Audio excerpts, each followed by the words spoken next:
Chris Jones told the media last week that it would take an extremely attractive offer for the Edmonton Elks to trade the first overall pick in the 2022 CFL Draft.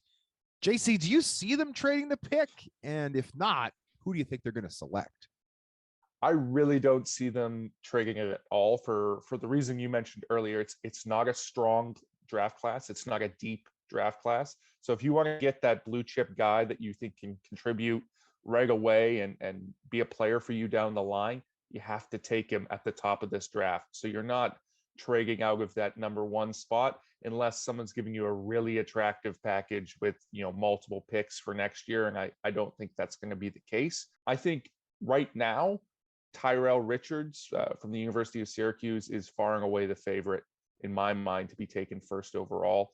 I know there was some discussion about Deontay Knight from the University of Western being in that conversation, but Richards really separated himself in my mind over the course of the combine.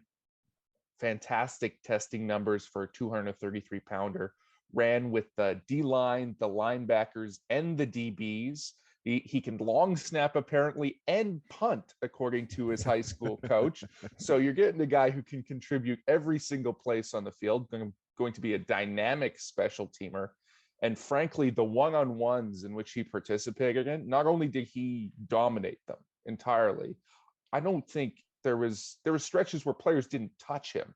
He was just running around them, swimming over them. They looked like they were blocking air. So he really separated himself in my mind this weekend.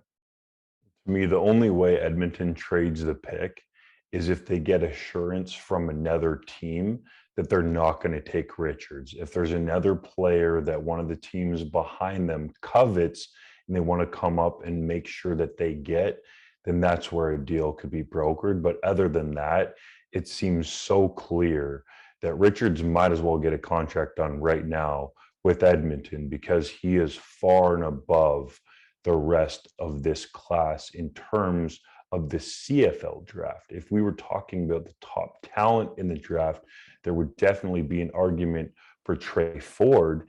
And I think it would be one of the first times potentially in history where we're talking about a Canadian quarterback potentially going in the first round and maybe even in the top picks. But the fact that he has so much NFL interest makes Richards the clear number one favorite right now. Yeah, and maybe I'm reading too much into this quote, but Thursday of last week, the CFL made every CFL head coach and GM available via Zoom, which we very much appreciated. And Chris Jones said that we're going to take, the quote is on my article from last week if you want to see it. I'm paraphrasing here, of course, but he essentially said we're going to take the guy who helps us the most ratio-wise, which I found very interesting. Or I believe he used the word flexibility, because in my original mock draft, I had Deontay Knight there because I see the defensive tackle spot as the most important position for Edmonton to address. Now, Knight was more of an edge rusher at Western, but at 275 pounds, I see him moving inside at the CFL level. Edmonton likely to start Mac Henry there potentially, and then they've got Stefan Charles there for some depth. But both those guys are older. Knight potentially an heir apparent, but not necessarily a guy who's going to give you flexibility with the ratio. Enter Tyrell Richards. You laid out perfectly his versatility, JC. Easily the most versatile player in this draft. Edge rusher, linebacker, potentially safety, core teamer, snapper, and apparently he can kick. Like, Chris Jones is a mad scientist at the best of times.